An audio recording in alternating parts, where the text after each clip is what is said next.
We're building empires for what? What's even the reason?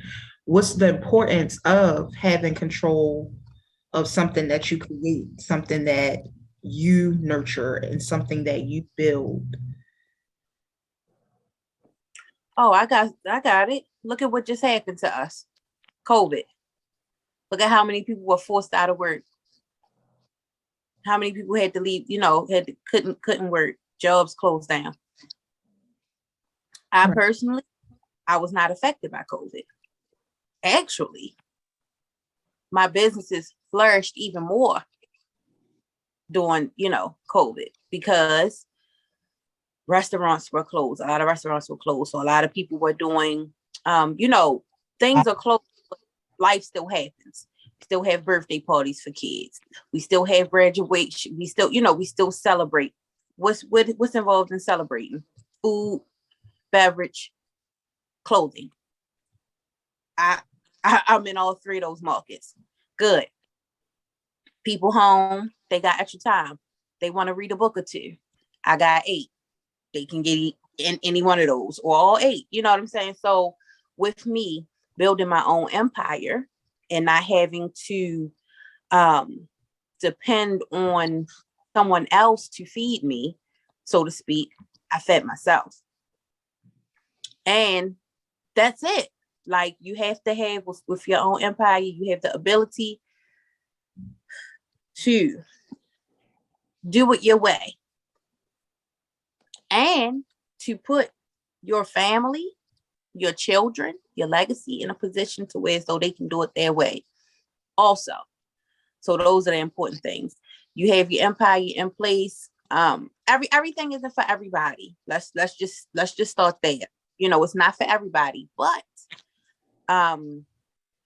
for those of us who are a little more creative and like to go, do our own thing, yeah, it's good to have in place just in case we have things crash down on us, like for instance, COVID. Mm-hmm. What I said is what was important, or what I found out during quarantine. Not that I did, because to be honest, I stayed home. I was that person. I stayed home, but I didn't have to.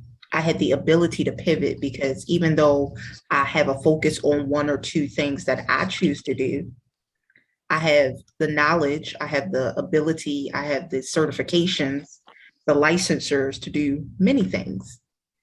I may not do them, but I always have somewhere to pivot to. So Letitia, what do you think is the main driver reason for you building, or that anyone should be invested in building an empire, so to speak? For myself, how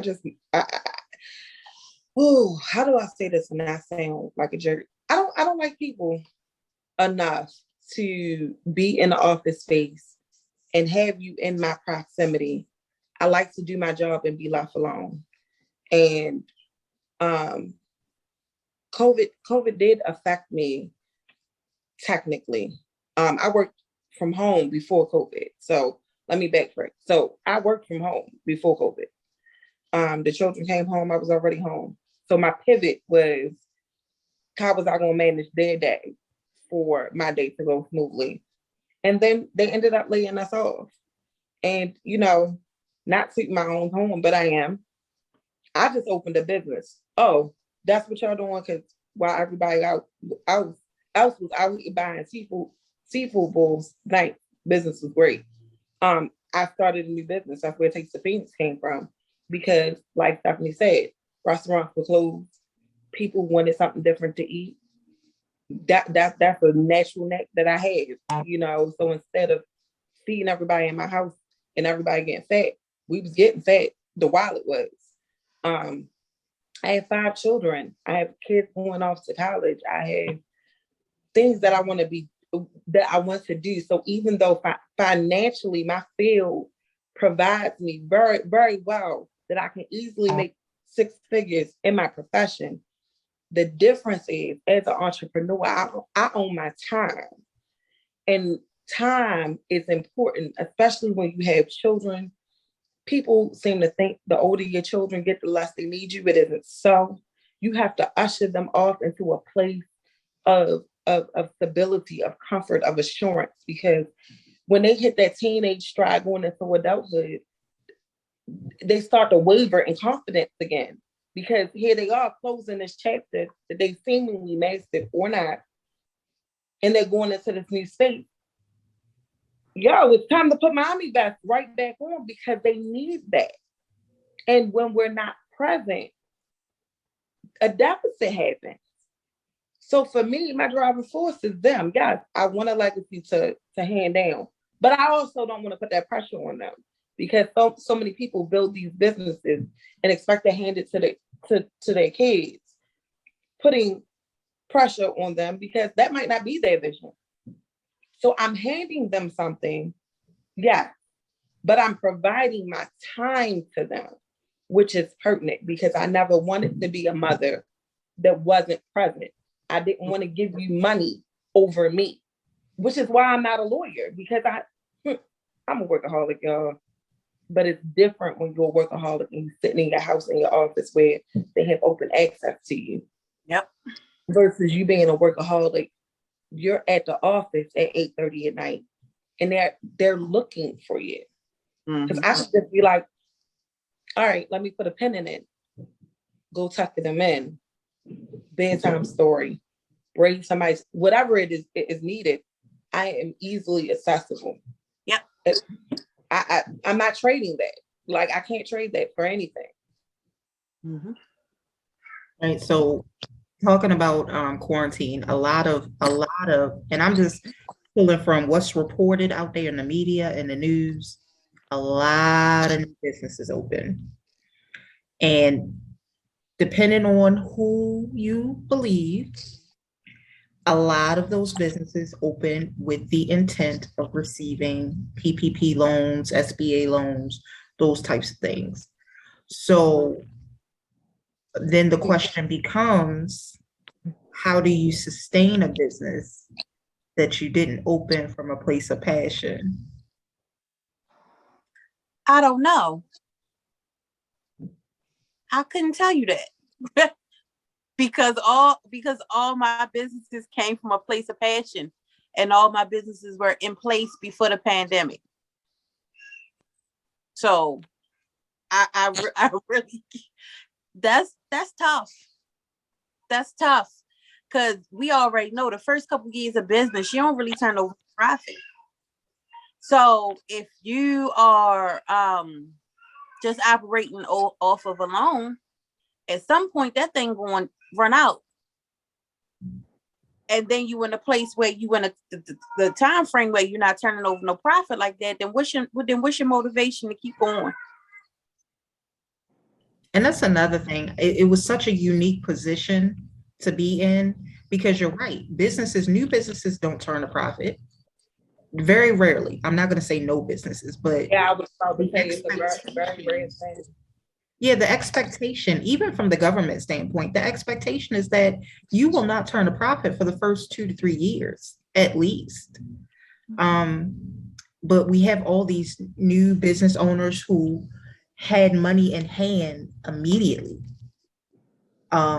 without having to, mortgage anything, take out, huge loans. A lot of this was grant money, whether it was a forgiven loan or just a straight up grant.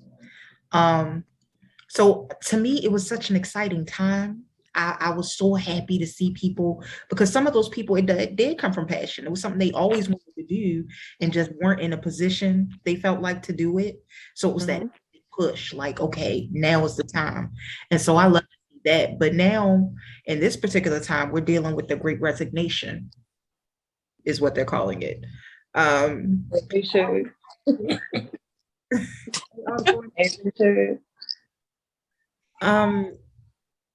And so I feel like it's a good space. How do we keep it going though? Like, how can we help support each other as business owners to keep these empires growing and thriving? So I want to first say, if it's not in your heart to have a business, it is okay. We all require worker bee. This does not work without the worker bee. I want to first say that because in this climate, there has been so many people shaming employees, and none of us are here to do that.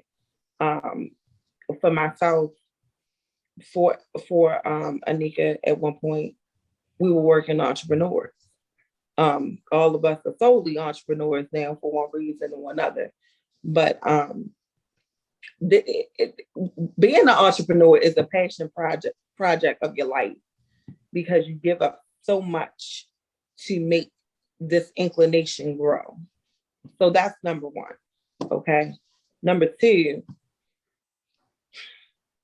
a couple of years ago, when people were starting to drift into this entrepreneur space, people were not very willing to give others the benefit of their knowledge.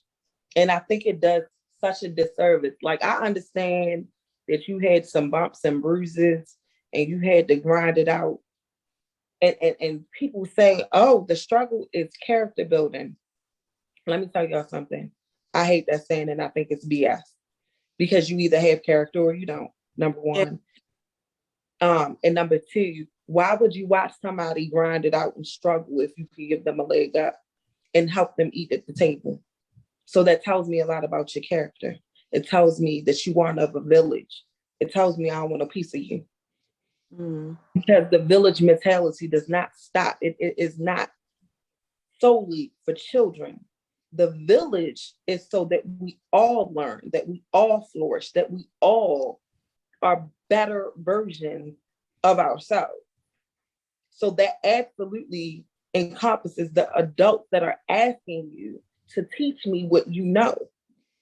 So what you're telling me is you would rather give them a fish than teach them how to fish. You're a trash human. Stop that. Stop that. But it's a fine line with that. Right. So, it is. And I'm not telling you not to make people, because listen, I said business coach, relationship coach. I mean, life coach, relationship coach. I'm also a business coach. There's a certain amount of work that I'm going to make you put in to get the result. Because it's my nature. Like, I'm certified, but it's my nature to be that anyway. I'm going to teach you whatever you want to know. But you got to give people homework. So if you're giving people homework when you're teaching them, they'll tell you if it's there in their heart to really make this work. That's the fine line Stephanie's talking about. I'm not going to give you everything. I'm going to give you this knowledge, and I'm going to give you some homework. When you come back with the homework, I can give you a little more. But don't act like I struggled to get this. I'm not telling anybody anything. That's ridiculous. And y'all do it all over the place. It's foolishness. Stop. Mm-hmm.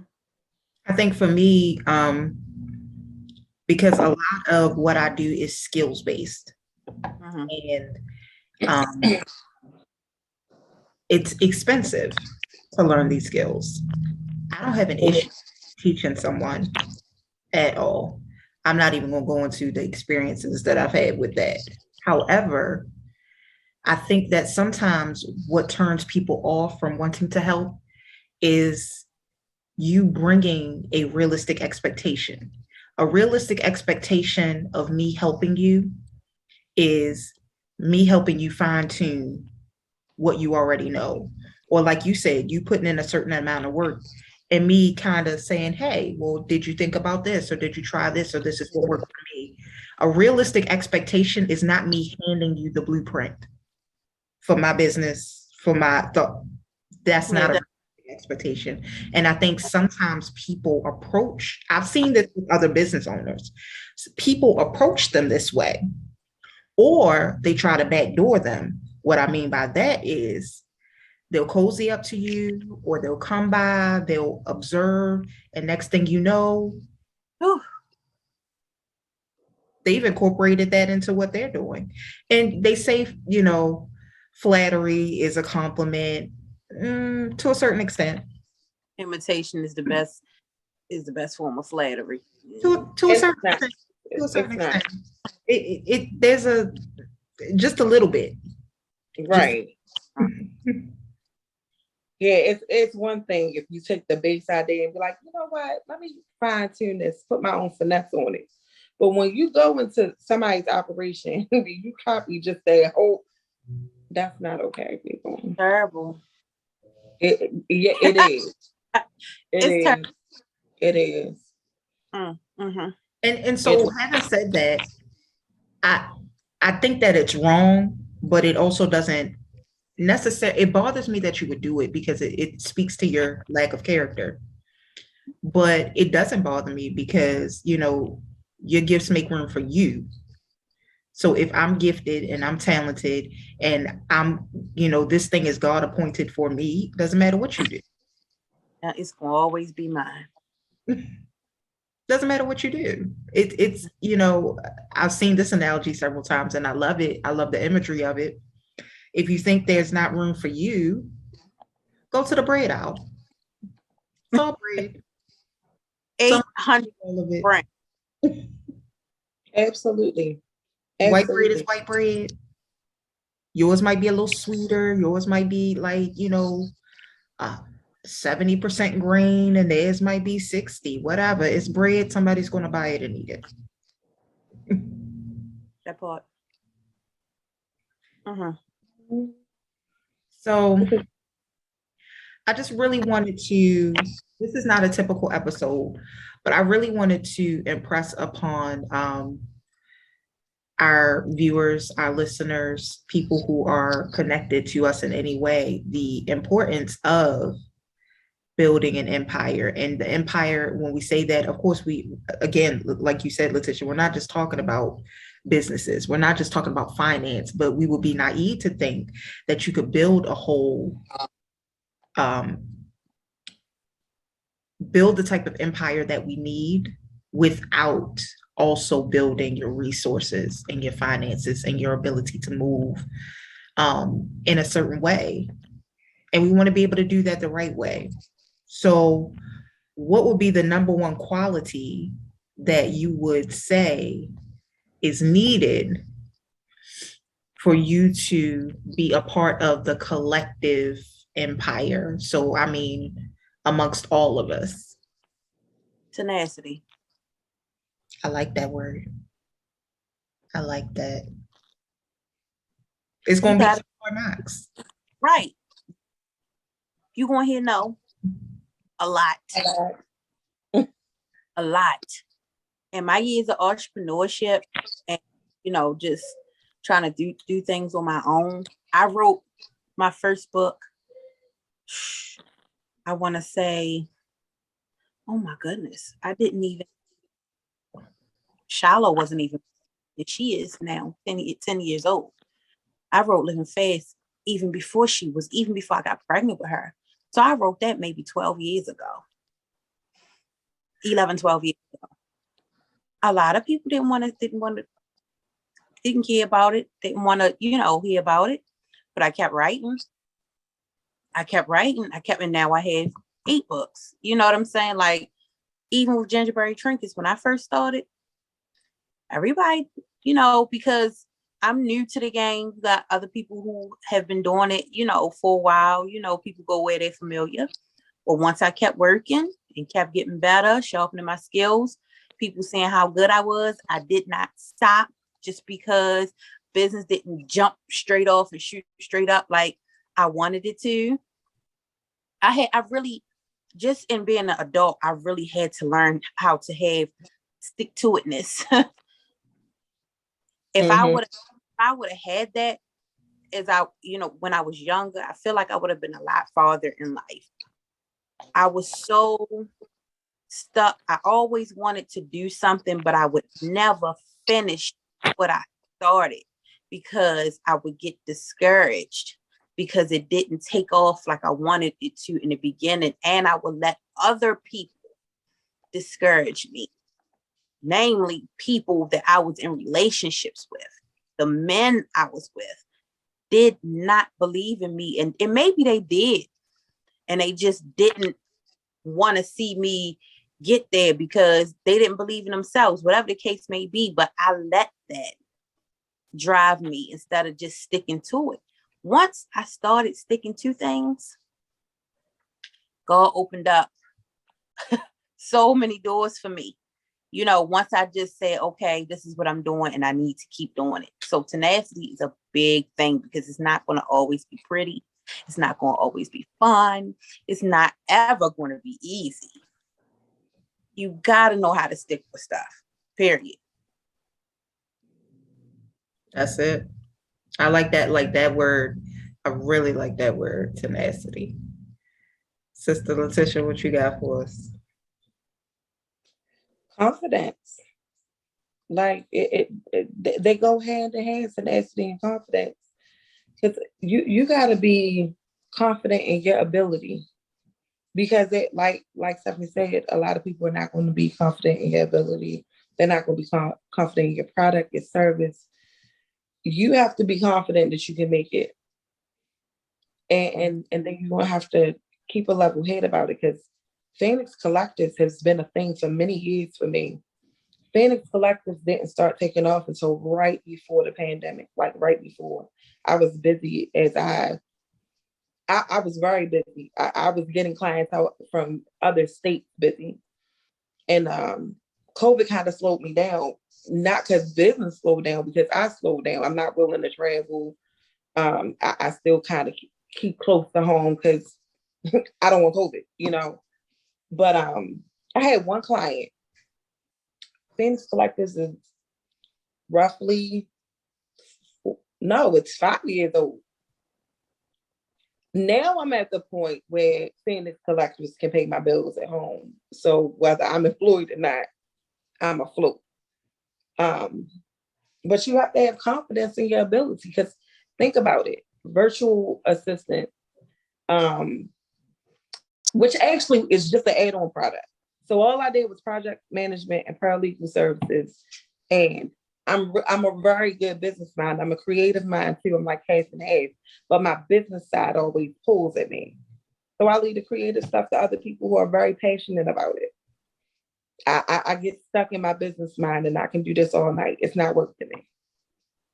But you have to be confident in your ability. You have to be confident in yeah, this is my niche. This is where I need to stick to. Because it's going to get hard. It's never going to be easy. And we all tired. For one reason or another, we tired. Listen, if you could see the bags under these eyes, I know enough to color correct, but the bags here. Yes, Lord. I don't think I've combed my hair in about 3 weeks. Dead serious. I'm under this wig, yo. Listen, the struggle is real. And we mothers, Lord. Let me tell you something. So the confidence, yeah, you know, because without having confidence, it's easy to waver. Mm-hmm. You know what I mean? Mm-hmm. It's easy to waver. So I think if I could add, and I am here for exactly what both of you have brought in the way of, you know, the thing that is so important for you. But if I could add something, it would be integrity. Yeah. And so when I say integrity, I don't just mean the standard use of the word where, you know, you are upright, you do things properly in the right way, but also learning to check the integrity of others. I see not a lot of people, but I have seen multiple situations where people are working in business and they are not working with integrity.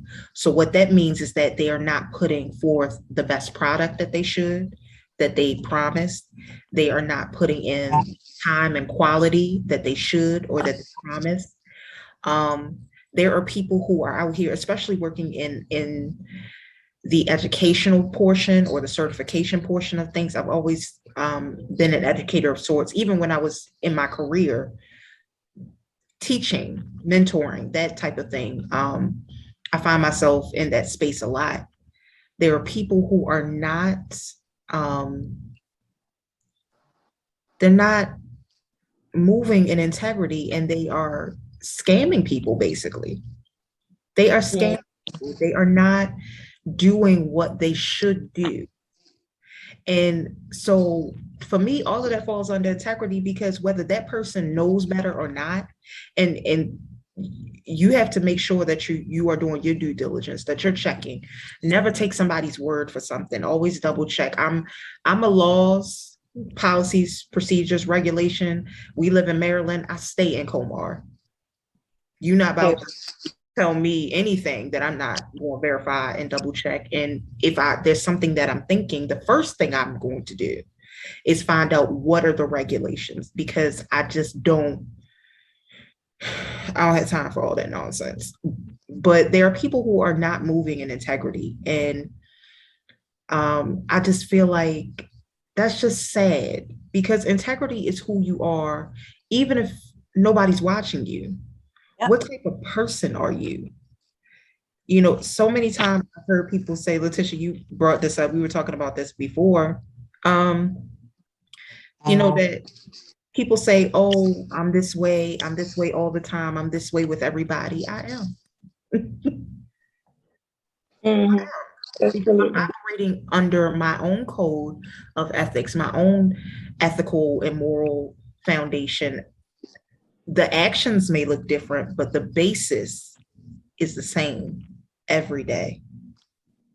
Every day. And so I will say that it wouldn't be possible for me to move that way if I didn't have confidence in myself and confidence in the fact that the way that I'm doing it is appropriate.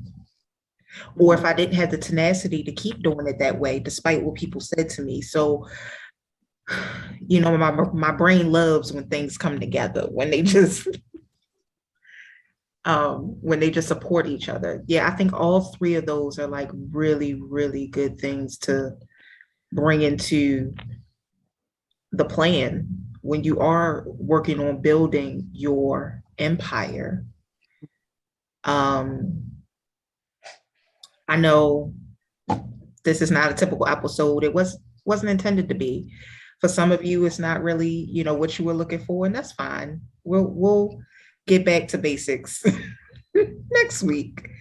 But I think it's important because each one of our topics, each one of our episodes builds on each other.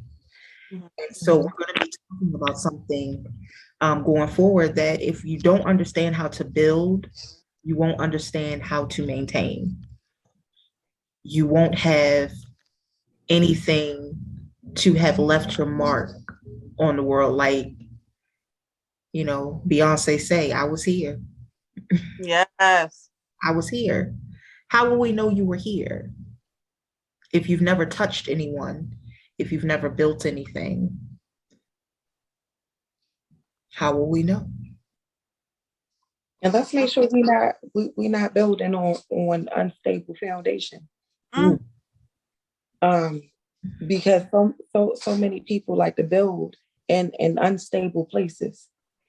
And it goes back to what Stephanie was saying about starting her book, but she had partners that were not supportive.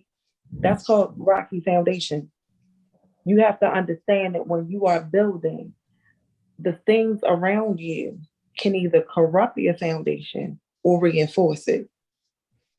So if you don't know, you will when you get the building and things start to go left, you will know something's corrupting. I need to stop and take survey of my surroundings, because that is important.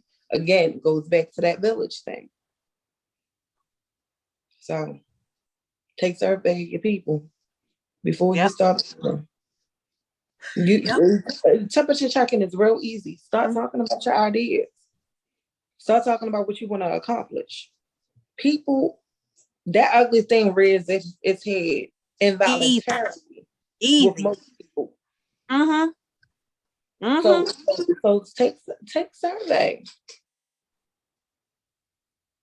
And don't be afraid to build in silence.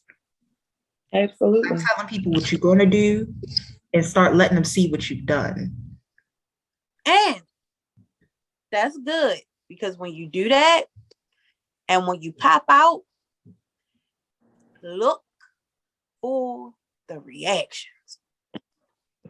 Absolutely. People weed themselves out of my life all the time. You who needs to be around and who doesn't.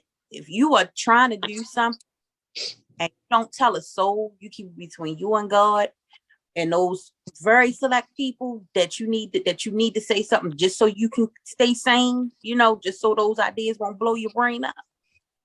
And when you finally, this little boy, and when you finally, you know, get everything going and everything is good and you make the big announcement, watch for the, oh, well, you ain't even tell me. You ain't had to tell me.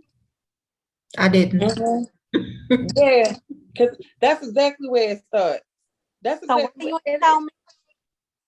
Small stuff. Because I move in silence all the time. I don't listen. These ladies on this podcast with me, that's where my silence ends. I don't say a whole lot to family. They know when I'm moving. Because like you said, Stephanie, you gotta have people keep you sane. But I just have a distrust for people and their intent anyway. And I know that sounds horrible, but it's always the people that are closest to you, ergo family, friends, that have the most negative to say. And when I was younger, when I was a teenager, I used to let naysayers be in my ear and mess with me. And then I think I hit like 17 and I was like, and listen to it, y'all. Why are you listening to people who have done nothing themselves?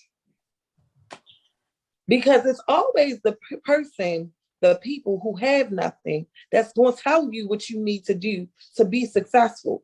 If that's the case, why aren't you? So if somebody's talking to you and they're living on their mama's sofa, keep walking. Because it's always those people who have so much to say about your capabilities. It's true. It's true. I could say so much about this right now. Like, listen, I got an uncle, and I don't know why everybody act like he the patriarch, because he live in a 2-story apartment that he bought, he overpaid for, that's collapsing in on him.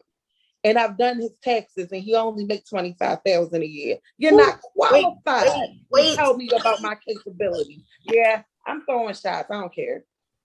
I'm not. Look, y'all, the 22nd was my birthday. I said I wasn't, this trip around the moon, I was going to be less gracious. Here go less grace. I'm going to egg you out. So don't come my way with foolishness, because I'm going to egg you out. I'm going to tell you what it is, and I don't lie. I'm going to tell you what it is, and it's going to be cold. It's going to be cold. I'm going to serve it to you ice cold, okay? But you're not qualified to breathe in the same space as me, much less tell me what I can do. Stop it. It's true. Listen. I'll give you a pure example. I'll give you a pure example. I was 6 months pregnant with my youngest daughter, Shiloh. I was pregnant with her. Her father. Now, mind you, Living Fast was out, and I was at that time, I was like, I really was pushing in my writing. That's, you know, I really wanted to do that. That's what I wanted to do full time. Like I said, I was pregnant with her. I forget what I was doing work-wise at that time, but whatever. At the time, this man didn't even have a GED. Okay. Mind you, I had my high school diploma and I had a licensure in cosmetology. Okay. This man didn't even have a GED. But he badgered me so bad and told me, and he had a thing of always throwing up in my face what other women were doing. Okay. Right. Oh, well, yeah, this particular so-and-so, yeah, she in healthcare and she doing this, she doing that, and blah, blah, blah, blah, blah, blah. And I was so unconfident myself, didn't know myself, was so much of a people pleaser that in my last trimester of pregnancy, I went and started school for medical billing and coding. Now, if anybody knows me, knows I'm very intelligent. I'm very, very smart. I do very well in school, no matter what it is. I'm just like that. But I bore very easily. Long story short, I went to school. I passed with flying colors. I got my license, and I didn't work not one day in that field. Why would you? We racked up $13,000 worth of school debt. Never worked one day in that field. Listening to somebody who didn't even have a GED. I say all of that to say, watch what you let come in here. And make sure you get up here and you know this. You got to know self. When you do not, you are liable to let anybody put anything in you and you'll just go and do something stupid. Now, mind you, I passed, got my license, all of that stuff, but I hated it. I never worked in that field. I would never, because that's just not me. It's what me sitting in the office all day, coding, billing. No, I racked up all of that debt just to prove a point to somebody who didn't even have a GED. It's amazing the growth that happens when you just start to trust in yourself. You know what I mean? Like just that one piece, when it get deep down inside you, that I am enough, I'm smart enough, I'm talented enough, I'm creative enough. It doesn't matter what anybody else says or thinks about me. I know myself. Whew. You know what else you gotta watch though? It's a twofold. Children and parents, because that relationship, my father tried to push me into nursing.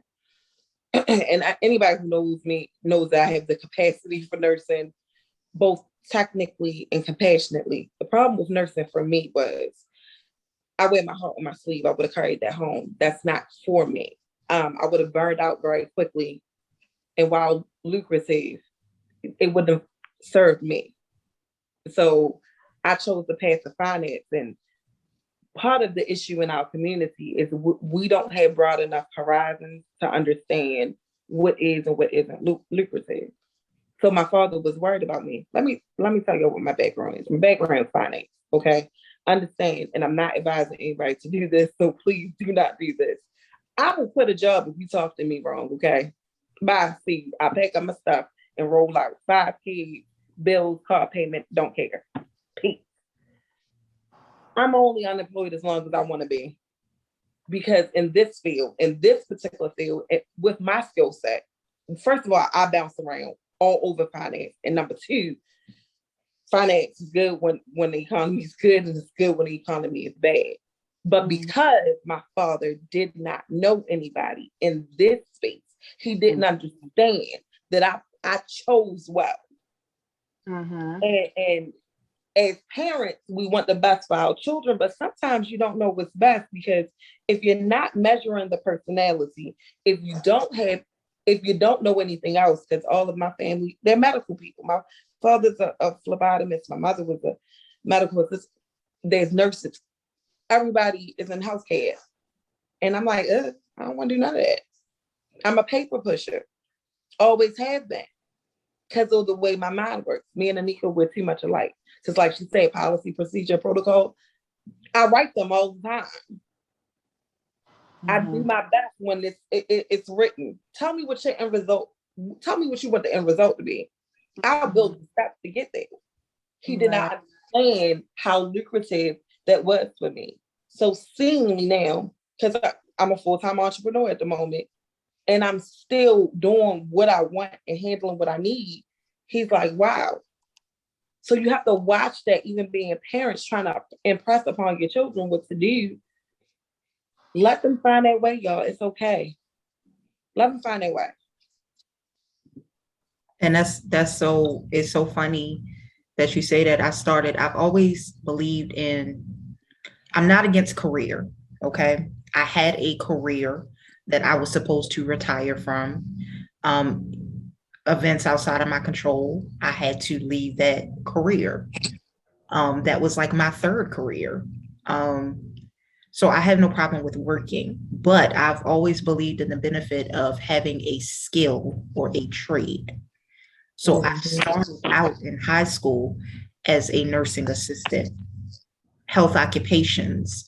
So it wasn't just nursing assistant, it was the whole spectrum of health occupations. We were exposed to everything.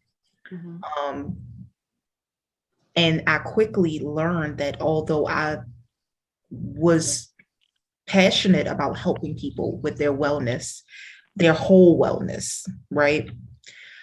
I hate the business of medicine. I hate the business of medicine. I hate going into those places. And some of you may know, some of you may not. There's a lot that happens behind the scenes in hospital settings, in medical settings. I've seen doctors reprimanded for helping a patient too much. I've seen a lot of incompetence, but they have this licensure or this degree or this. There's a lot that happens. And more often than not, the patient is the one who suffers behind it. I don't want to be a part of that. I'm all for advocating for the patient. So fast forward, it doesn't seem like skin is connected to that, but whole body wellness. Skin led me to massage. Massage led me to post-op care. I am helping people in some of the most vulnerable and, very touch and go periods that they can go through being post-operative. And I'm not bound by any of the politics of a hospital setting, of medicine, so to speak, because I wanted to be a doctor real bad. It's not for me. So I say that to say there are so many different niches under a wide umbrella. So once you find your passion, if your passion is healthcare, understand that healthcare looks like a lot of different things. If your passion is, finance looks like a whole lot of different things. If your passion, there isn't just one way to skin a cat. Right. And you can still fulfill that passion that was ignited in you, but stay true to who you are as a person.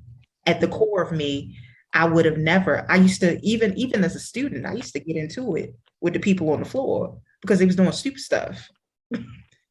And that constant, conflict, that's not good. I couldn't do that forever and ever. Right. So yeah, just being open-minded and really researching what is available outside of the box, not the clear path, not what you see every day. Be creative about it. And you never know what you might stumble into. You might just stumble into something great that you didn't know about. You might stumble into creating a whole new lane. And that's fine too. God, sister, what do you feel we want people to take away from this?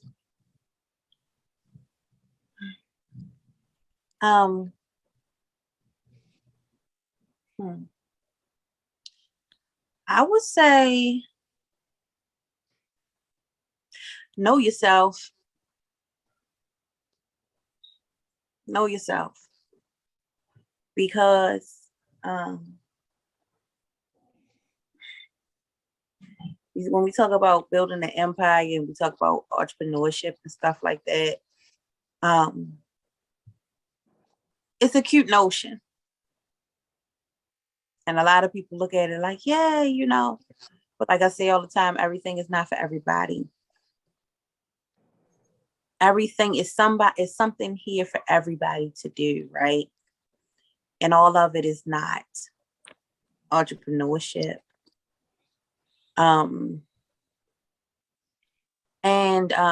If you are thinking about entrepreneurship, you got to be serious about it. This is not a game.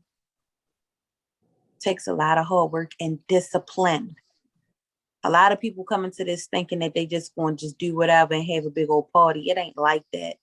It's not like the difference is from being an entrepreneur and having a job that you go to where you have a boss that tells you what to do is when you're your own boss, you have to be very disciplined because it's easy to get off course. It's easy to get unorganized. It's easy to get behind because you don't have anybody telling you what you have to do and when you have to do it. It's up to you to do those things. So we really, really have to be disciplined. And if you're going into something, like you said, have integrity about it. Don't try to do things the fast way all the time. Like that's not what it's. Oh, you crazy, Doug, Lord.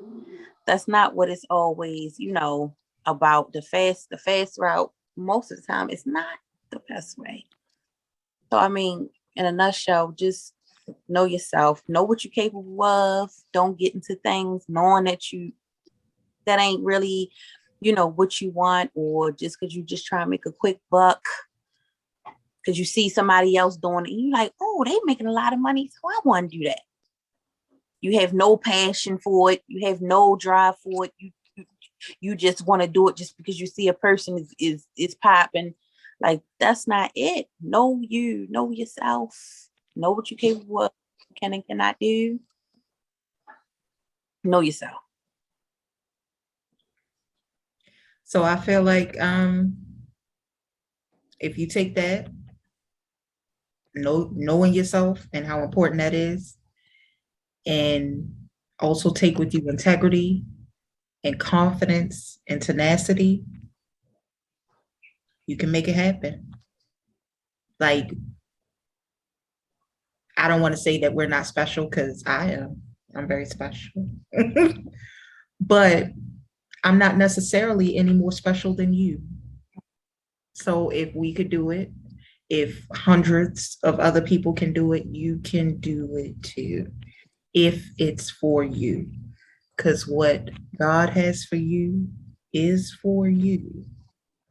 Mm-hmm. Nobody can take that. So we will see you again next week.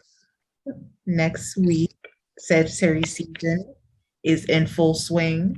Thank you again for tuning in. I know, again, this was a slightly different format and conversation, but I'm hoping somebody came away inspired, or at least a little bit motivated to really step out there and say, yes, I can do this.